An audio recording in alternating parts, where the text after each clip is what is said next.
എല്ലാവർക്കും നമസ്കാരം. ജോഗ്രഫിയുടെ 14ാമത്തെ അധ്യായമായിട്ടുള്ള സമയ നിർണയവും ഋതുഭേദങ്ങളും എന്ന് പറയുന്ന അധ്യായമാണ് നമ്മൾ ചർച്ച ചെയ്യാൻ പോകുന്നത്. അധ്യായത്തിൽ നല്ല മനോഹരമായിട്ടുള്ള ഒരു ചിത്രമൊക്കെ അതിൻ്റെ തുടക്കത്തിൽ നമ്മൾ ടെക്സ്റ്റിൽ കൊടുത്തിട്ടുണ്ട്. അത് വായിച്ചു വരുമ്പോൾ ഒരു കുട്ടികൾക്ക് ഉണ്ടാകുന്ന ചില സംശയങ്ങളും മറ്റൊരു നാട്ടിൽ ഫോൺ ചെയ്യുമ്പോൾ ഉണ്ടാകുന്ന അവിടെ രാത്രി ഇവിടെ പകൽ എന്നൊക്കെ പറയുന്ന ചില ഒരു രസകരമായിട്ടുള്ളൊരു സ്റ്റോറിയൊക്കെ നമ്മൾ തുടക്കത്തിൽ കൊടുത്തിട്ടുണ്ട്. അതിനുശേഷം അവിടെ ഭൂമിക്ക് പ്രധാനമായിട്ടും 2 ചലനങ്ങളാണ് ഉള്ളത് എന്ന് പറയുന്നുണ്ട്. ഭ്രമണം, പരിക്രമണം എന്ന് പറയുന്നുണ്ട്. ഭ്രമണം എന്ന് പറയുമ്പോൾ നമ്മൾ കഴിഞ്ഞ ക്ലാസ്സുകളിലേക്കായിട്ട് പറഞ്ഞതാണ്. ഭ്രമണം എന്ന് പറയുമ്പോൾ ഭൂമി അതിൻ്റെ സാങ്കല്പിക അച്ചുതണ്ടിൽ സ്വയം കറങ്ങിക്കൊണ്ടിരിക്കുന്ന ഒരു സംഭവമാണ് അതിന് ഭ്രമണം എന്ന് പറയുന്നത് എന്നവിടെ പറയുന്നുണ്ട് നമ്മളോട്.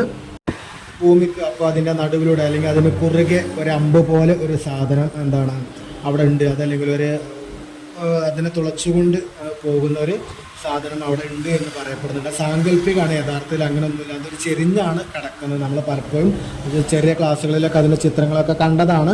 അപ്പോൾ ആ ഒരു അച്ചുതണ്ടും ഭൂമി ഇങ്ങനെ കറങ്ങിക്കൊണ്ടിരിക്കുന്നുണ്ട്, സ്വയം കറങ്ങുന്നുണ്ട്. അതിനെ ഭ്രമണം എന്ന് പറയുന്നത്. ദെൻ പരിക്രമണം, ഇതേപോലെ ആ അച്ചുതണ്ടിൽ സ്വയം കറങ്ങുന്നുണ്ട്. അതോടൊപ്പം തന്നെ ഒരു ദീർഘവൃത്താകൃതിയിൽ സൂര്യനെ ആ ഒരു പദത്തിലൂടെ ആ ഒരു ദീർഘവൃത്താകൃതിയിലൂടെ കറങ്ങുന്നതിനെയാണ് അതിൻ്റെ പരിക്രമണം എന്ന് പറയുന്നത്.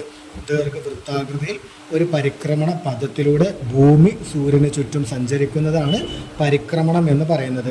ഒരു ഭ്രമണം പൂർത്തിയാക്കാൻ ഭൂമിക്ക് അതിൻ്റെ ഒരു ഭ്രമണം പൂർത്തിയാക്കാൻ 24 മണിക്കൂർ വേണം, അതല്ലെങ്കിൽ 1440 മിനിറ്റ് വേണം എന്നുള്ളതാണ്.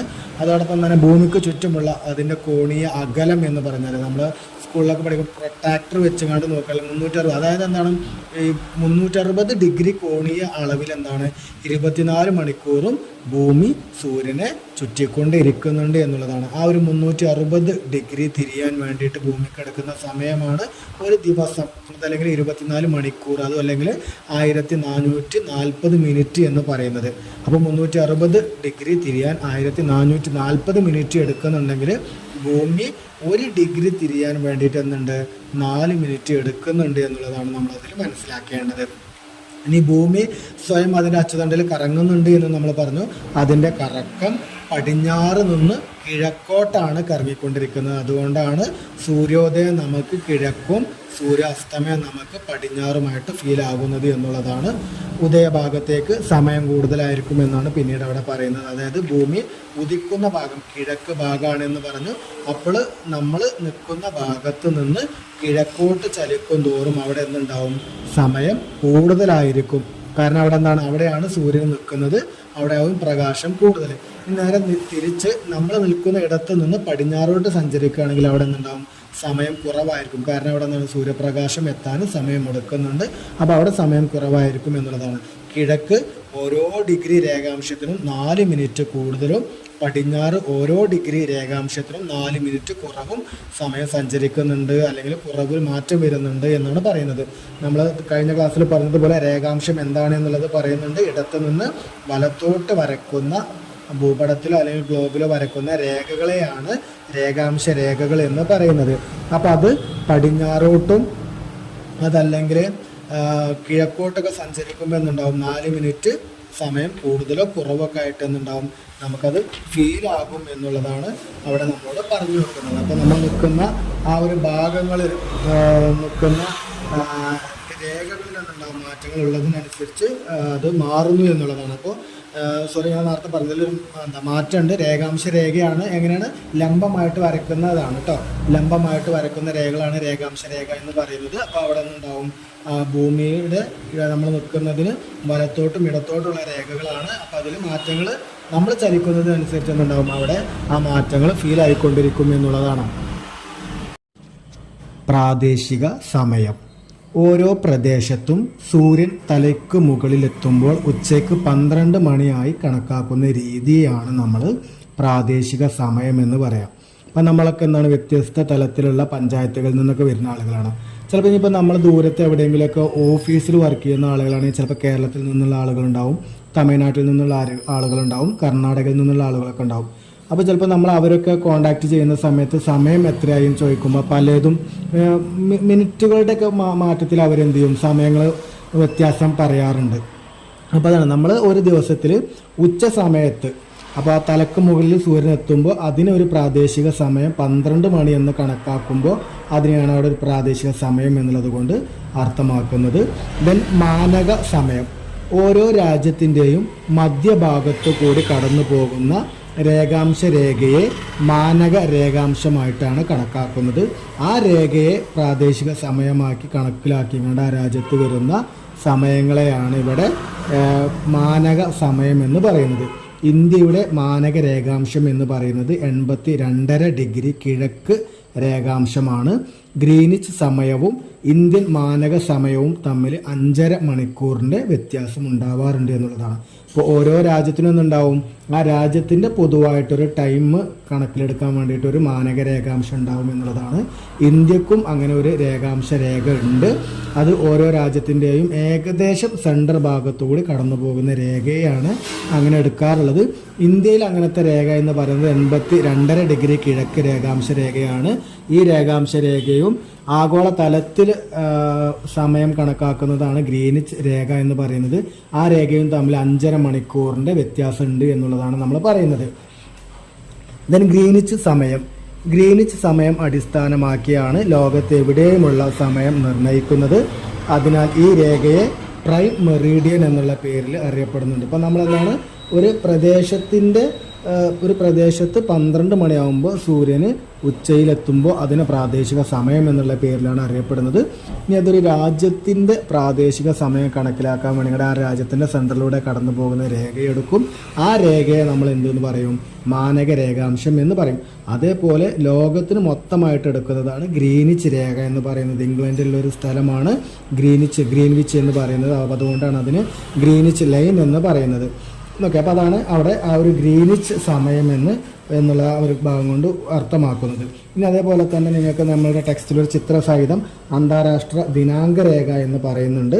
അത് നമുക്കറിയാം, ചിത്രത്തിൽ കൊടുത്തിട്ടുണ്ടാവും. ആ ഡോട്ട് ഇട്ട ലൈനുകളാണ് അവിടെ എന്താക്കുന്നത് കാണും. ഇപ്പോൾ ഗ്രീനിച്ച് രേഖ എന്നറിയപ്പെടുന്നതാണ് എ എന്ന് പറയുന്നത്. എ എന്ന സ്ഥലത്ത് കൂടിയാണ് 180 ഡിഗ്രി രേഖാംശ കടന്നു പോകുന്നത് എന്നാണ് പറയുന്നത്. അപ്പോൾ ആ 180 ഡിഗ്രി രേഖാംശ കടന്നു പോകുന്നത് എന്താണ്, രാജ്യങ്ങളിലൂടെയാണ് കടന്നു പോവുക. അപ്പോൾ രാജ്യത്തിനെ മുറിച്ചുകൊണ്ട് ഒരു രാജ്യത്തിൻ്റെ അപ്പുറം രാവും പകലും ആക്കാൻ പറ്റില്ല. അപ്പോൾ എന്തുണ്ടാവും, ആ രേഖ അവരൊരു സാങ്കല്പികമായിട്ട് എന്താണ് വളച്ച് കൊണ്ടുവരികയാണ്. കാരണം ഒരു രാജ്യങ്ങളൊന്നും ഇല്ലാത്ത രീതിയിൽ കടലിലൂടെ അല്ലെങ്കിൽ വെള്ളത്തിലൂടെ എത്താവുന്ന രീതിയിലാണ് അവർ എത്തുന്നത്. മനുഷ്യവാസമില്ലാത്ത സമുദ്രഭാഗങ്ങളിലൂടെ ആ രേഖയെ വളച്ച് വരച്ചിരിക്കുന്നതാണ് അവിടെ കാണാൻ വേണ്ടി പറ്റിയ എന്തുണ്ടാവും. അപ്പോൾ ആ സമുദ്രത്തിന് അപ്പുറവും ഇപ്പുറം എന്നുണ്ടാവും രാവും പകലുമായിട്ട്. ഓരോടത്ത് 10 മണി രാത്രിയാണെങ്കിൽ മറ്റോടത്ത് 10 മണി വെള്ളിയായിട്ടാണ് നമുക്ക്, അല്ലെങ്കിൽ 10 മണി പകലായിട്ടാണ് നമുക്ക് അവിടെ കാണാൻ പറ്റുക. ആ രേഖ എന്നുണ്ടാവും. ആ നടുവിലെ രേഖ നമ്മൾ മുറിച്ച് കിഴക്കോട്ട് പോകുന്നവർ തൻ്റെ കലണ്ടറിൽ ഒരു ദിവസം കുറച്ചും പടിഞ്ഞാറോട്ട് പോകുന്ന ആളുകൾ ഒരു ദിവസം കൂട്ടിയുമാണ് ക്രമീകരിക്കുക. ഈ വിധം 180 ഡിഗ്രി രേഖാംശത്തിൻ്റെ ഇരുവശങ്ങളിലുള്ള തീയതികളിൽ ക്രമീകരിക്കുകയാണ്. അതുകൊണ്ടാണ് അതിന് ആ രേഖയെ അന്താരാഷ്ട്ര ദിനാങ്ക രേഖ എന്നുള്ള പേരിൽ അറിയപ്പെടുന്നത്. ഋതുഭേദങ്ങൾ, സീസൺസ് എന്ന് പറയുന്ന ഒരു ഭാഗമാണ് അടുത്ത് നമ്മൾ ചർച്ച ചെയ്യുന്നത്. ഈ സീസൺസ് ഉണ്ടാവാനുള്ള കാരണങ്ങൾ പ്രധാനമായിട്ടും 3 എണ്ണമായിട്ടാണ് നമ്മളോട് പറയുന്നത്. 1 ഭൂമിയുടെ പരിക്രമണമാണ്, 2 അച്ചുതണ്ടിൻ്റെ ചെരിവാണ്, 3 അച്ചുതണ്ടിൻ്റെ സമാന്തരതയാണ്. അതിൽ പരിക്രമണം എന്താ എന്നുള്ളത് നമ്മൾ പറഞ്ഞിട്ടുണ്ടായിരുന്നു. ഒന്നുകൂടി ഇവിടെ പറയാണ്. ഭൂമി അതിൻ്റെ സാങ്കല്പിക അച്ചുതണ്ടിൽ ഭ്രമണം ചെയ്യുന്നതോടൊപ്പം സൂര്യനെ വലയം വെക്കുന്നതാണ്, അല്ലെങ്കിൽ വലം വെക്കുന്ന ആ ഒരു പ്രോസസ്സിനെയാണ് ഇവിടെ പരിക്രമണം എന്ന് പറയുന്നത്. നമ്മൾ പറഞ്ഞിട്ടുണ്ടായിരുന്നു പരിക്രമണം പൂർത്തിയാക്കാനുള്ള കാലയളവ് ഇവിടെ പറയുന്നുണ്ട്. നമ്മൾ ഭ്രമണം പൂർത്തിയാക്കേണ്ട കാര്യമാണ് ആദ്യം ചർച്ച ചെയ്തിട്ടുണ്ടായിരുന്നു, അല്ലെങ്കിൽ പറഞ്ഞിട്ടുണ്ടായിരുന്നു. ഇവിടെ പരിക്രമണം പൂർത്തിയാക്കാൻ വേണ്ടിയിട്ട് 365 ദിവസവും 6 മണിക്കൂറും എടുക്കുന്നുണ്ട്. അപ്പം നമ്മൾ ഒരു വർഷം പറയുമ്പോൾ 365 ദിവസമാണ് കൂട്ടാറുള്ളത്. എന്നാൽ ആ 6 മണിക്കൂർ എന്നുണ്ടാവും. ഏകദേശം ഒരു 4 വർഷങ്ങൾ കഴിയുമ്പോഴേക്കും 6 മണിക്കൂർ കൂട്ടി വരുമ്പോൾ നമുക്കൊരു 24 മണിക്കൂർ ഒരു ദിവസം കിട്ടും. ആ ഒരു ദിവസമാണ് നമ്മൾ എന്ത് ചെയ്യുന്നത്, ഒരു 4 വർഷം കൂടുമ്പോൾ ഫെബ്രുവരി 29 ദിവസമാക്കിക്കൊണ്ട് നമ്മൾ മാറ്റുന്നത്. അതാണ് പരിക്രമണം എന്ന് പറയുന്ന ആ ഒരു ഭാഗത്ത് ഉണ്ടാകും. അപ്പോൾ അതിനനുസരിച്ച് എന്തുണ്ടാവും, സീസണുകൾ മാറി വരും എന്നുള്ളതാണ്. ദെൻ രണ്ടാമത് അതിൻ്റെ ഒരു ഫാക്ടർ പറഞ്ഞത് അച്ചുതണ്ടിൻ്റെ ചെരിവായിരുന്നു. അപ്പോൾ അതിൽ പറയുന്നുണ്ട് അച്ചുതണ്ടിൻ്റെ ചെരിവ് എന്ന് പറഞ്ഞാൽ, നമ്മൾ പറഞ്ഞ അച്ചുതണ്ട് എന്താ നമ്മൾ പറഞ്ഞു, ഭൂമിക്ക് കുറുകെ സാങ്കല്പികമായിട്ട് കടന്നു പോകുന്ന ഒരു തണ്ടാണ്, അതല്ലെങ്കിൽ അതിൻ്റെ ഒരു വില്ലാണ് എന്നൊക്കെ നമ്മൾ പറഞ്ഞു. ആ അച്ചുതണ്ട് ചെരിവാണ്, കറക്റ്റ് ലംബമായിട്ട് 90 ഡിഗ്രിയിലല്ലാതെ കിടക്കുന്നത്, കുറച്ചൊന്നും ചെരിഞ്ഞിട്ടാണ്. അപ്പോൾ അതിൽ പറയുന്നുണ്ട് പരിക്രമണ തലത്തിൽ എന്ത് ചെയ്യുന്നുണ്ട്, അതിനൊരു ചെരിവുണ്ട് എന്നും പിന്നെ അതോടൊപ്പം തന്നെ അതിന് പ്രധാനമായിട്ട് 2 എണ്ണമാണ് ചെരിവാണെന്ന് പറയുന്നത്.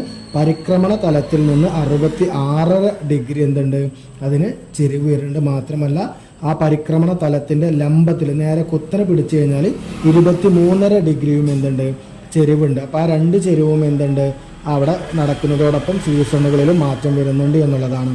ദെൻ അച്ചുതണ്ടിൻ്റെ ചെരിവ് നമ്മൾ പറഞ്ഞതിനോടൊപ്പം അച്ചുതണ്ടിൻ്റെ സമാന്തരതയാണ് അടുത്തത് പറയുന്നത്.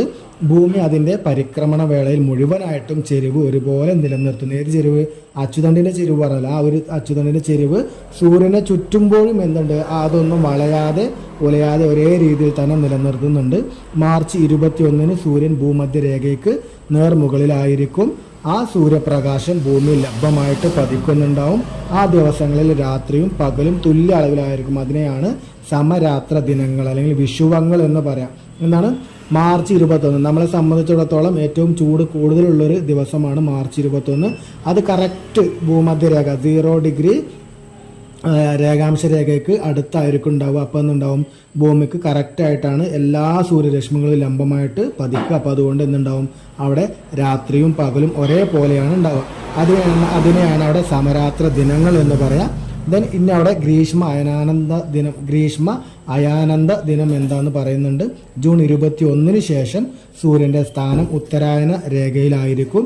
ഇവിടങ്ങളിൽ സൂര്യരശ്മികൾ ലംബമായിട്ട് പതിക്കും. അതിനാൽ തന്നെ ഉത്തരാർദ്ധഗോളത്തിൽ നീണ്ട പകലുകളും നീളം കുറഞ്ഞ രാത്രിയുമായിരിക്കും അവിടെ ഉണ്ടാവുക എന്നുള്ളതാണ് പറയുന്നത്. അതിനെയാണ് ഗ്രീഷ്മ അയനാന്ത ദിനം എന്ന് പറയുന്നത്. ദെൻ പിന്നീട് അവിടെ ശൈത്യ അയനാന്ത ദിനം എന്താന്ന് പറയുന്നുണ്ട്. ഡിസംബർ 22 സൂര്യൻ്റെ സ്ഥാനം ദക്ഷിണായന രേഖയ്ക്ക് മുകളിലായിരിക്കും. ഇവിടങ്ങളിൽ സൂര്യൻ്റെ രശ്മികൾ ലംബമായിട്ട് പതിക്കും. ദക്ഷിണാർദ്ധഗോളത്തിൽ നീണ്ട പകലുകളും കുറഞ്ഞ രാത്രികളുമായിരിക്കും അവിടെ ഉണ്ടാവുക എന്നുള്ളതാണ്. അതിനെയാണ് അവിടെ ശൈത്യ അയനാന്ത ദിനം എന്ന് പറയുന്നത്. ആ സീസണുകളെ സംബന്ധിച്ചിടത്തോളം ഋതുഭേദങ്ങൾ എന്ന് പറഞ്ഞുകൊണ്ട് ഒരു പട്ടിക നമുക്കവിടെ തന്നിട്ടുണ്ട്. വ്യത്യസ്ത തരത്തിലുള്ള മാസങ്ങൾ തന്നിട്ടുണ്ട്. ആ ഓരോ മാസങ്ങളിലും സൂര്യൻ്റെ സ്ഥാനം എവിടെയാണ് എന്ന് പറഞ്ഞിട്ടുണ്ട്. ദെൻ ആ സ്ഥാനം ഉണ്ടാവുമ്പോൾ ആ ഉണ്ടായ ഗോളത്തിലും അതിന് ഓപ്പോസിറ്റുള്ള ഗോളത്തിലും എന്തൊക്കെയാണ് സീസൺസ്, ഋതുക്കൾ, കാലങ്ങൾ അവിടെ ഉള്ളതെന്ന് പറയുന്നുണ്ട്. ഒന്ന്, സൂര്യൻ്റെ സ്ഥാനം മാർച്ച് 21 മുതൽ ജൂൺ 21 വരെയുള്ള കാലഘട്ടമാണ്. അവിടെ സൂര്യൻ്റെ സ്ഥാനം അല്ലെങ്കിൽ സൂര്യൻ്റെ സഞ്ചാരം ഭൂമധ്യരേഖയിൽ നിന്ന് ഉത്തരായന രേഖയിലേക്ക് സഞ്ചരിച്ചുകൊണ്ടിരിക്കുകയും അപ്പോൾ അതുകൊണ്ട് തന്നെ ഉത്തരാർദ്ധഗോളത്തിൽ വസന്തകാലവും ദക്ഷിണാർദ്ധഗോളത്തിൽ ഹേമന്ത കാലഘട്ടവുമായിരിക്കും. അതിനുശേഷം ജൂൺ 21 മുതൽ സെപ്റ്റംബർ 23 വരെ ഉത്തരായന രേഖയിൽ നിന്ന് ഭൂമധ്യരേഖയിലേക്ക് തിരിച്ച് സൂര്യന് സഞ്ചരിക്കും. അപ്പോൾ അതുകൊണ്ട് ഉത്തരാർദ്ധഗോളത്തിൽ ഗ്രീഷ്മ കാലഘട്ടവും ദക്ഷിണാർദ്ധഗോളത്തിൽ ശൈത്യ കാലഘട്ടവുമായിരിക്കും ഉണ്ടാവുക. ഇതിന് സെപ്റ്റംബർ 23 മുതൽ ഡിസംബർ 22 വരെയുള്ള കാലഘട്ടത്തിൽ ഭൂമധ്യരേഖയിൽ നിന്ന് ദക്ഷിണായന രേഖയിലേക്കായിരിക്കും സൂര്യൻ്റെ സഞ്ചാരം എന്ന് പറയുന്നത്.